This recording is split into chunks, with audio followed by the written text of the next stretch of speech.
오늘은 원소 주기율표 32번 게르마늄에 대해서 한번 살펴보고자 합니다. 그 텔레비전이나 잡지에서 게르마늄 건강팔찌, 게르마늄 참외, 게르마늄 옥매트 이런 광고를 본 적이 있을 겁니다. 그 광고에서 여러 가지 효능을 강조하는데요. 대체적으로 혈액순환, 독소 배출, 음이온 방출 이런 등등의 효과를 내세우면서 높은 가격에 판매하고 있습니다. 한동안 게르마늄의 효능과 부작용에 대해서 논쟁이 많았죠. 마치 호떡을 뒤집는 것처럼 찬반의 입장이 수시로 바뀌는 그야말로 혼란 그 자체였습니다. 과연 무엇이 맞는 얘기인가? 여러분이 아마 이런 의견을 들어봤을 거예요. 게르마늄 건강팔찌, 게르마늄 참외, 게르마늄 옥매트 이런 것들은 효능이 있다. 많이 들어보셨죠? 그리고 이와 반대되는 의견도 있을 겁니다. 그게 무슨 소리냐? 질병에 대한 치료 효능은 아직까지 입증된 게 없다. 심지어 미국 식품의약부 FDA에서는 게르마늄을 섭취하게 되면 오히려 몸에 해로울 수 있다고 발표하지 않았냐. 이런 얘기를 합니다. 과연 도대체 무엇이 진실이고 무엇이 거짓일까요? 사실 시간이 지나고 나서 알게 된 지식이 있는데요. 그게 뭐냐면요. 게르마늄은 무기 형태와 유기 형태로 구분이 됩니다. 무기 형태는 인체에 치명적인 부작용을 갖고 오고요. 유기 형태 같은 경우는 좀 달라요. 인체에 분명히 유익한 효능이 있습니다. 저도 사실 그 FDA 승인 여부이지 않습니까? 그게 참 궁금해가지고 한번 찾아봤거든요. 논문을요. 찾아보니까 1997년 그 날짜에 게르마늄의 부작용에 대해서 FDA에 등재된 논문이 있었습니다. 이게 어떤 내용이냐? 무기 게르마늄, 유기 게르마늄. 그 당시에는 이것들을 따로 구분짓지 않고 단순히 게르마늄이라는 하나의 카테고리에 묶어가지고 부작용과 위험성을 다 갖다 붙인 것이죠. FDA가 게르마늄에 대해서 좀 엄중한 입장을 보인 건 맞습니다. 그런데 대한민국에서요, 유기 게르마늄으로 건강식품을 개발하는 한 회사가 있었거든요.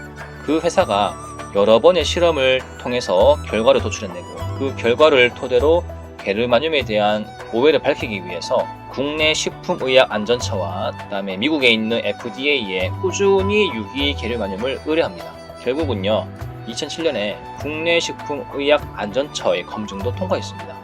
그리고 더 나아가서는 2010년 FDA에 신물질로 등록이 되었죠. 공식 검증을 받게 되고요. 이제는 수출까지 하고 있습니다. 그럼에도 불구하고 여전히 과학계에서는 유기 게르마늄에 대한 의견이 분분합니다. 이 점도 참고하시기 바랍니다. 자, 다음은요. 게르마늄의 용도에 대해서 한번 살펴볼게요. 여러분, 그 반도체 하면 어떤 원소가 떠오르죠? 바로 규소가 맞습니다. 네. 오늘날 규소는 반도체하고 트랜지스터를 구성하는 핵심 원소거든요. 그런데 규소가 이용되기 전에 게르마늄이 주 재료로 사용되었습니다. 1945년도에 게르마늄에서 반도체 성질이 발견되었거든요. 그 순도를 99.9999999 뒤에 9가 7개네. 그 퍼센테이지까지 높일 수 있다는 것을 확인한 뒤에 산업계는 그야말로 그 게르마늄을 전자공학 분야에 적극적으로 사용해 왔죠. 근데 이제 문제점이 있다면 값이 너무 비싸거든요. 그래서 결국 사용하기를 좀 주저했고 꺼려 했고 오히려 값이 저렴한 규소를 반도체의 주 재료로 쓸 수 있다는 것이 확인됩니다. 그로 인해서 모든 전자공학 기기의 재료가 규소로 바뀌게 되는 것이죠.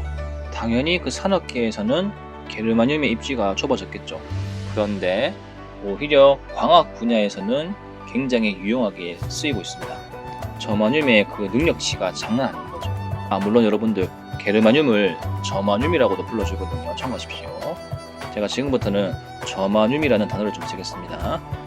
규소 이후에도 오히려 광학 분야에서는 굉장히 유용하게 쓰이고 있습니다.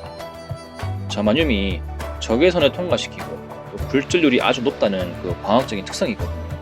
이걸 잘 활용해가지고 광섬유, 야간 투시경 그 렌즈 있죠. 렌즈 성분이 이제 저마늄이고요. 우리 최근에 코로나 때문에 어떤 가게를 들릴 때마다 열 감지기 있죠. 체온 제거하는 것들. 결국 열 감지기도 적외선을 활용한 건데 저마늄이 여기에 쓰인다는 얘기지. 그러니까 굉장히 광학 장치에 특화된 녀석입니다. 이 저마늄을 가장 먼저 발견한 사람은 클레멘스 빈클러고요. 그 어원을 살펴보면 독일의 라틴어식 이름이거든요. 참고하시면 되겠습니다.